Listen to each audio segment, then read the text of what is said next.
I'm so excited to welcome and to talk about a very important figure in the music industry in Oakland, California during the 80s and 90s, who was very instrumental and happened to be a Black disabled person. And one of the people who was responsible for bringing Joe Caper's story to life is Leroy Moore. I'm sorry, let me get the name right. Leroy F. Moore Jr.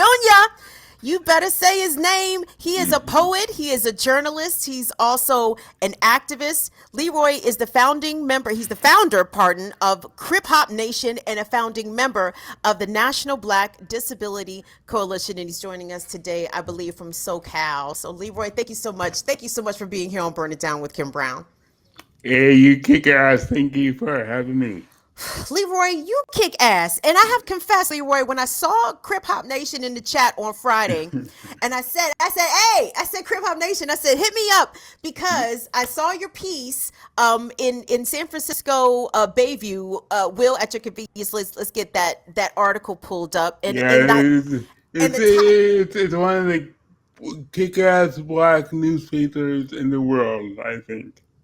I'm glad to hear that. But I have to tell you, Leroy, I saw the title and I had bookmarked the piece, right? So the title is In Black August, Condemn Wrongful Incarceration and Celebrate Joe Capers Month. And off the headline alone, I said, oh, Joe Capers must be a political prisoner, right?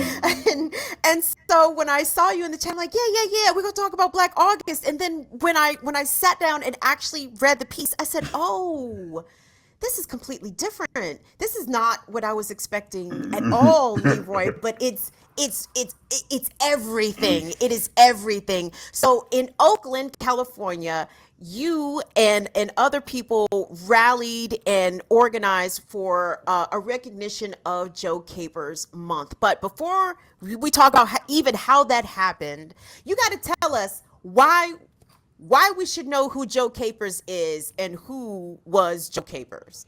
Oh my God. Well, first, thank you so much for having me. And I want to shout out Naru Kuwan because Naru really knew Joe Capers and he started to do the movie. But Joe Capers, whoo, he was a musician and engineer back in the 80s before home studios. So he had one of the first accessible studios in Oaktown, and everybody came through his studio. MC Hammer, In Vogue, um, everybody. So Joe Capers produced a lot of people. He was blind, and he just opened up his studio not only for music, but he had people, homeless black youth, stay over in his studio. So his studio was a safe haven in Berkeley before gentrification, and he was just incredible. So when I found out about his story, I was doing a show on KPFA radio in Berkeley on Black disabled musicians.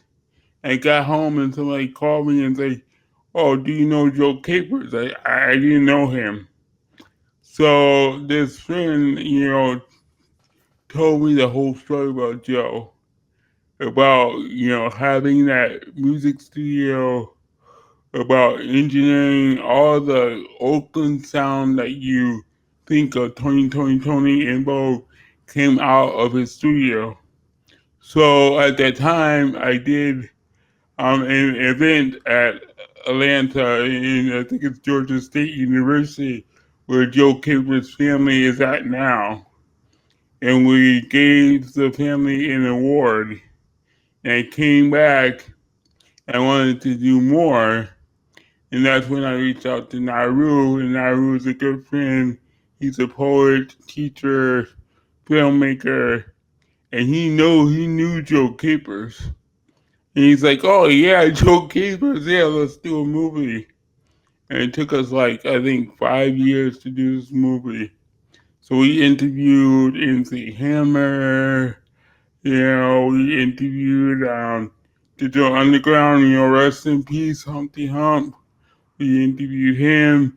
We interviewed Don from In Vogue. Interviewed a lot of people from the Oakland area, and everybody had the same story that Joe Capers really had an open heart and produced a lot of people. He didn't want the bling bling. He just wanted to do the work. So we went to the mayor at the time. I went to the mayor. I was like, this person needs to have a whole month, a Joe Capers month, because he's the first black disabled, person that I think that needs to be recognized in Oakland. So the mayor, him and Hall, we pushed her, and she said, okay.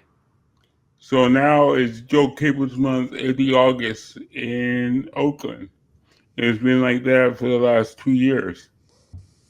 And that is an incredible achievement. And when I read your piece, there was several things that jumped out at me. And then when I went to look at the movie online, which it is available on YouTube for anyone who Yeah. may be interested, and I can drop the link in the show description.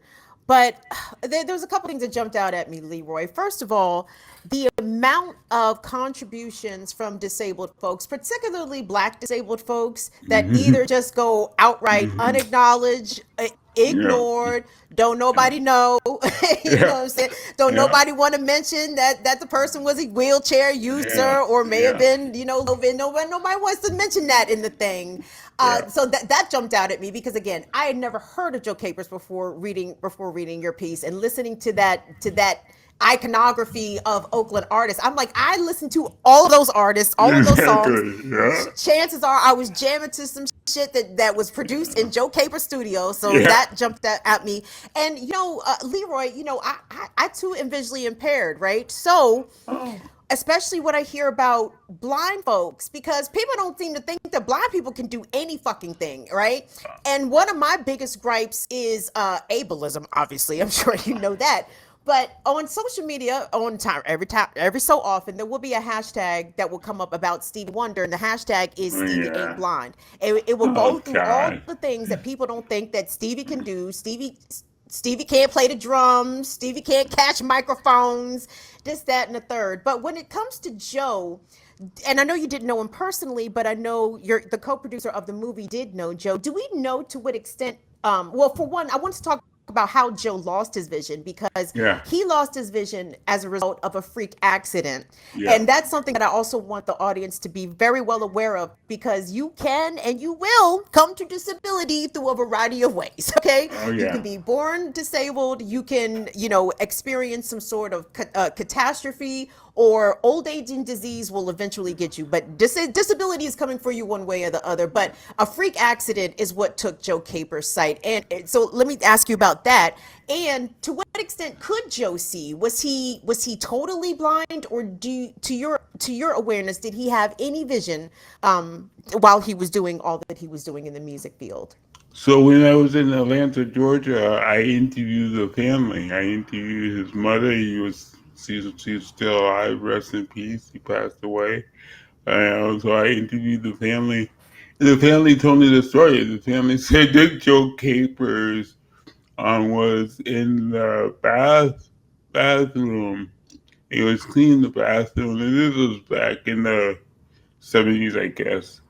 And he had this cleaner with holes in it, and the cleaner hit the hot water, and the chemicals jumped back into his face, and that's how he became blind. Yeah, So was he totally blind, or did he have some vision?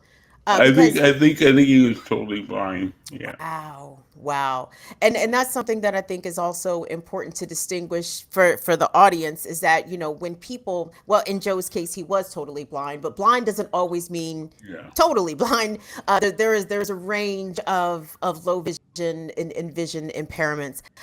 So to me, that makes Joe even that much more remarkable, considering that he was totally blind. And I want us to play a clip, if we could, from the documentary that you co-produced, Leroy, and it's called Blind Joe, The Joe Capers Legacy 2022. It is available on YouTube.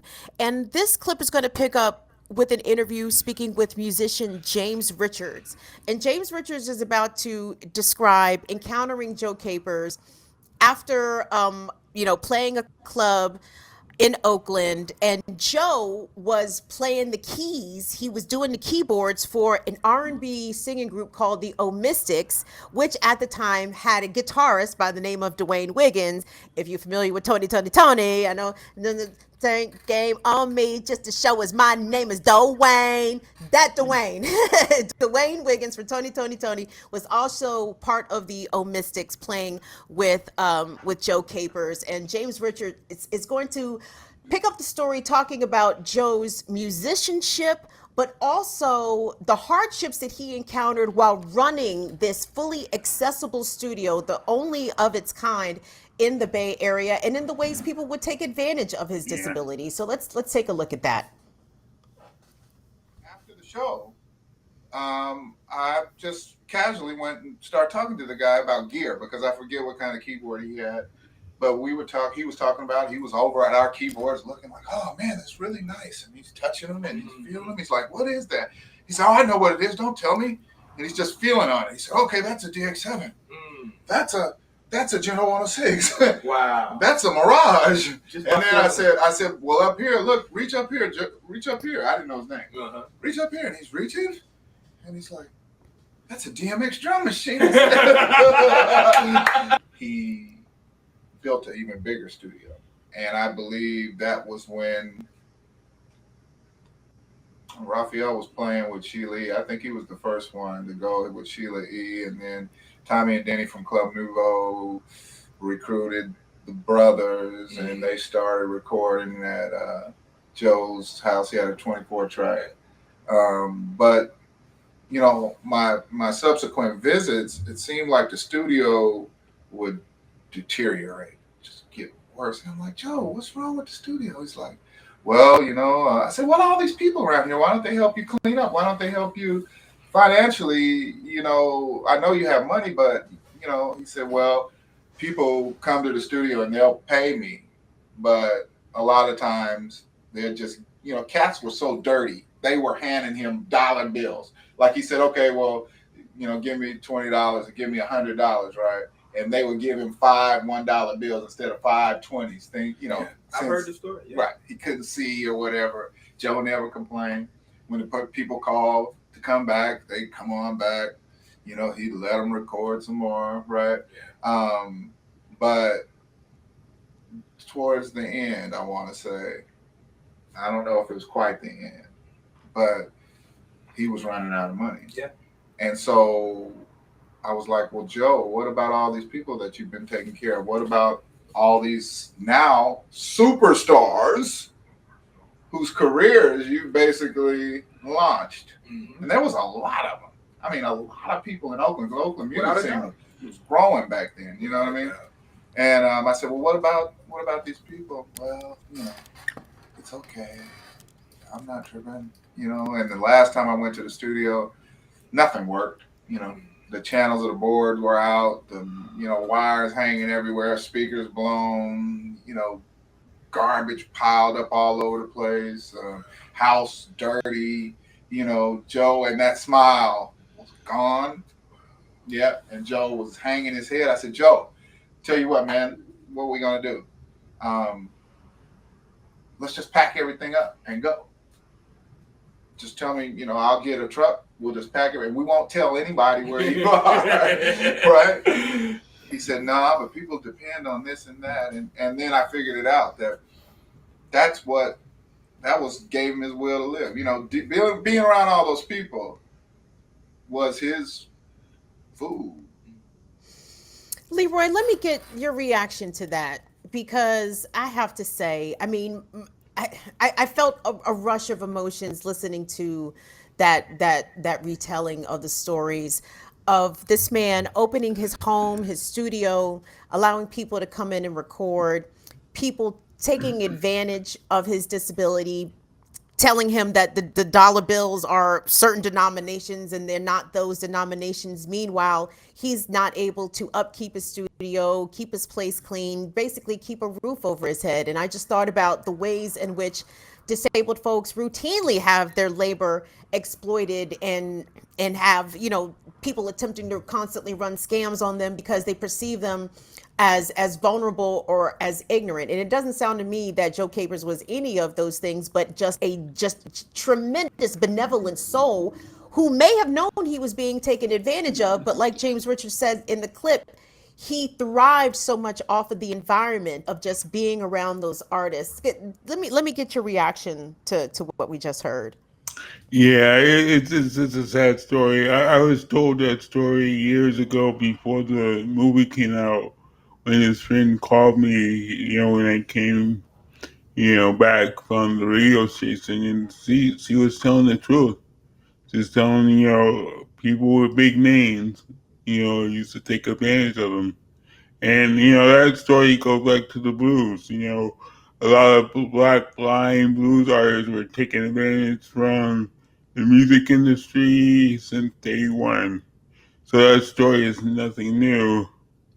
But what really hurt me is that when I came back from Atlanta, I was looking for these people. Nobody came through except Naru and Greg Bridges. Greg Bridges is a DJ at KPFA in Berkeley. And those are the two that really came through. And, a couple other people. But, those stories live on their consciousness. So we went on and did the movie, but those stories live on their consciousness. I hope they do. I hope they do because, again, it's they took advantage of him in life, but again, to not maybe participate in the telling of his legacy, Yeah. which is again is a hell of a legacy because in addition to what Joe did in the music industry, I mean, Joe was a married man. Joe had a family. Yeah. Before he transitioned to become an ancestor. I mean, he was a very thriving individual living with his disability. I don't like to say people overcome their disabilities because No, I don't. no, I no. mean, No. you don't do that, right? No, you don't do Like, that. like Yeah. your disability is like right there riding shotgun with you, right? Like it does. You Yeah. don't overcome it. Like he Yeah. did what he needed to do in addition to being a disabled man. Yeah, Talk to me about and beyond his music, he went forward and taught a lot of blind people, that became blind how to be blind. He fought for disability rights. This is like the 80s, so this is before the ADA, the Americans with Disability Act. So he fought for those rights. So, he had life outside of the music. He went back to school. He wanted to be a counselor. So, his life, he did things in Oakland that, nobody has done. And we hear about white disabled leaders. We have the movie Crip Camp, and we have white disabled leaders, but we don't celebrate black disabled leaders. And I put that to the black community because the black community has to deal with their ableism. And I have one poem saying, can we come home? Because we can't come home because the black community is still rigid with their ableism. and that's you hit me in the heart. You hit me right here with that shit. Because people don't understand how damaging and how hurtful and how really pervasive and in some ways very invisible and insidious ableism is and inaccessibility is. And black folks, I think the black community at large, because I know a lot of black caregivers, right? Like I know a lot of black folks that will step up and take care of the elderly when they need it, that will care for, disabled family members when they need it. But I feel like, disabled folks are in the black community, like we're kind of hidden. You know what I'm saying? Yeah, Like, yeah, they leave us at home, like yeah. they leave us in the house. You don't see us in You those know, ways. yeah. To tell you the truth, and it's hard to tell, but the black community still has the slave masters thinking around disability. You heal it, or you get a check, or you get services, and that's it. So the white disabled community is, with disability rights, disability justice, you got disability arts, you got disability studies, you got all kinds of, pro disability thinking in the white disabled community. Hmm. But because of racism in the disabled community, that didn't trickle down to the black community. So no wonder the black community still has the slave masters thinking around disability. A lot of disabled activists have to leave the black community to work, to do books, to do art. I mean, the NWACP has no clue around disability. Hmm. The Urban League has no clue around disability. All of our black national organizations has no clue. And even our black leaders. It's funny because, well, it's not funny, but, like you said, disability will catch up to you. Jesse Jackson is now disabled, but he doesn't want to come out to the disabled community. Hmm. I wrote a lot of black leaders back in the '80s. I mean, wrote letters before computers for a whole month. I mean, I wrote Jesse Jackson. I wrote the Urban League. I wrote NWCP. I think Oprah was on TV. I wrote so many people, and I got letters saying, well, there's nothing out there. And this is coming from PhDs. That's like, what? I mean, Harriet Tubman had disability. I was like, so, that's that's my studies now.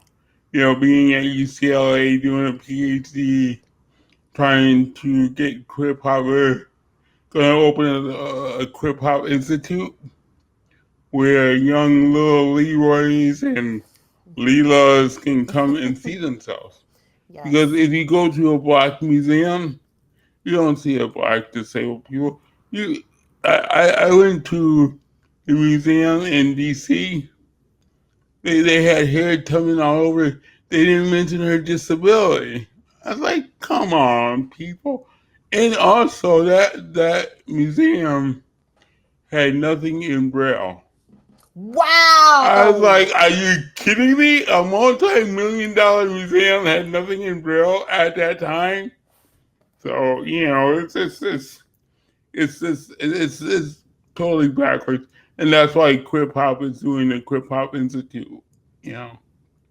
Yo, and see, Leroy, you kind of give me some validation here because, I live in the DC area. I had still not been to the National Super Negro Museum. I don't even know what it's called, but I haven't been there. But the reason I haven't been there, Leroy, is because the way, from what I understand, I know lots of people that have been, but they bring you in on the lower level. I guess it's supposed to simulate being in the bowels of the slave ship, Powerful and friendship, it's yeah. very dark. Okay, well.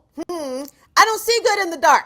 Okay, like that being in dimly lit situations makes me very uncomfortable, and that is the main reason I have not been to the funky ass museum because I'm like, turn the fucking lights on, man. Like so, but I didn't even realize that they did not even have some of their exhibits available in Braille, which is astounding. Like you just Yeah, really blew my mind with that. But I got a couple more questions for you, Leroy. I'm not gonna hold you all night, and I yeah, appreciate you making some time. yeah. But I wanted to know in the ways in which we heard a little bit about how Joe Capers encountered ableism during the course of running his recording studio. People would fake pay him, etc. But I'm wondering, I, because I know how superficial the entertainment industry is, right? Yeah. And I know, and I'm sure you show up to the jam, Leroy. Are you seeing a lot of wheelchair users? Are you seeing a lot of emotional support animals? Are you seeing a lot of white canes? Like I feel as though disabled people are intentionally left out of certain spaces, and hip hop is one of them, with a few Yes. exceptions. With Yes. very few exceptions, I can think of the rapper Blind Fury, who Yeah. famous Yeah. for doing those Yeah. freestyles, and I know of a blind DJ out of Philly. His name is DJ Touchtone. To my knowledge, Yeah. Touchstone. Yeah. Touchtone, right? Yeah. But I can't name 10. I can't Yeah. name 10 folks. So Yeah. brother Ali. Brother Brother Ali, yes, Ali. yes, Brother Ali, Yeah. yes. MF Grimm back in the 80s.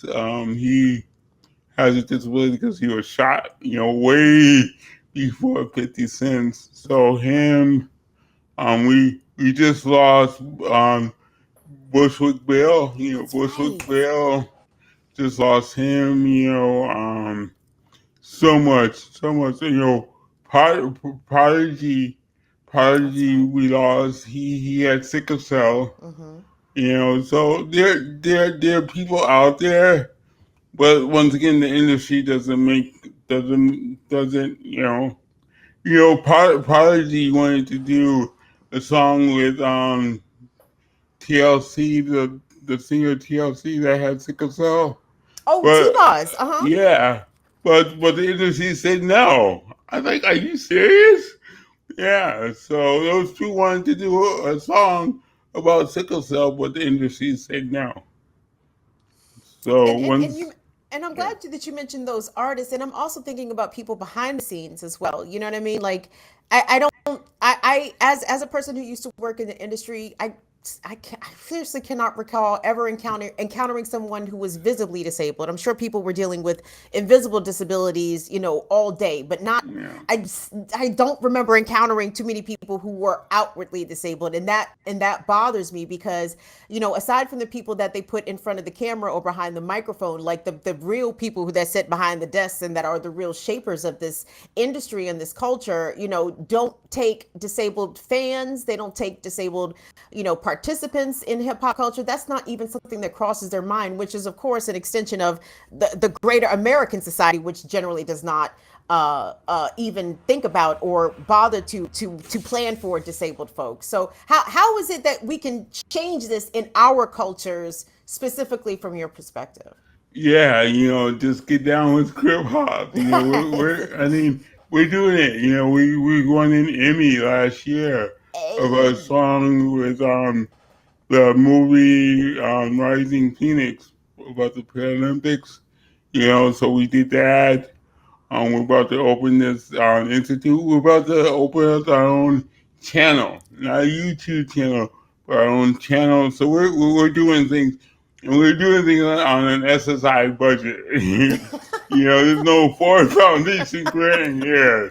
It's SSI dollars, and we've been doing that for the last 17 years. Wow. So. Wow. Well, Leroy, I'm gonna let you go. I'm trying to think. Was there something else that I had to put to you? But I feel like I could really talk to you all day, and I appreciate you bringing the story of Joe Capers to us via your piece in SF Bayview, because again, I had no clue. I had no clue. Like you were talking about an era of music, specifically a genre, a subgenre within a genre, within the R&B genre, the subgenre of the Oakland sound, was music that I consumed deeply, deeply. And to find out that there was a black man that was an engine, a black blind man that was an engine behind that. I mean, just it really made my day for learning that information. And I have you to thank for it, because I did not know about Joe Capers. I did not know about his contribution. And conversely, some of the shit that he went through, I can relate to as a black disabled person. And I'm sorry that he had to endure that. Before we let you go, Leon, Joe is no longer with us. Joe, when did Joe pass away? And what do you feel is also part of his legacy? God, I think Joe passed away in 2004. I'm not sure. But his legacy is there. His legacy is, you know, do the work, do the work. He opened up his own studio. He did the work for years, and that's why people are listening to Toni in Vogue is because of Joe Capers. But I want to leave you with something to bring back to Black Power media. Mm-hmm. Is that we talk about prisoners, but we don't talk about deaf prisoners and how their rights has totally been railroaded. I mean, they can't even use the phone. They took out the TTY phones. So yeah, I just want to have Black Power media to really talk about Black disabled prisoners. Because the school thing is directly into special education, and that's where Black disabled girls and boys are, and they're taking them right from special education. So, I think that yes. What else can I say? But yes, I agree that that is something that we need to be approaching and having a lot of conversations about and figuring out the best ways to organize and support our deaf and hard of hearing brothers and sisters who are incarcerated behind the wall and get them all the things that they deserve to have and in terms of accessibility to everything that they could need. So, but thank you so much for bringing that up, and thank you so much for making time, Leroy. Again, I'm so sorry for the frustration. I am very not happy with Restream at all for your experience and for my experience, but I'm so grateful that we were able to make this happen, and grateful that you were on to talk to us and educate us about Joe Capers and his Black disabled contribution, massive contribution to the Oakland sound. So thank you so much, Leroy. yeah, thank you, Ken, and I love your channel, love it. So keep on Thank doing you. it. Thank you. See, I tell y'all, Fire Fam, we got the best viewers. We got Krip Hop Nation, part of the Fire Fam. So you guys, we've been speaking to Leroy F. Moore Jr. He is a poet, journalist, also the founder of Krip Hop Nation and one of the co-founders of the National Black Disability Collective, and he co-produced Blind Joe, the Joe Capers Legacy 2022. It is available on YouTube. Leroy, Krip Hop Nation, thank you so much again for making the time to join us. Bye. Peace, Fat baby. boys. Let's go.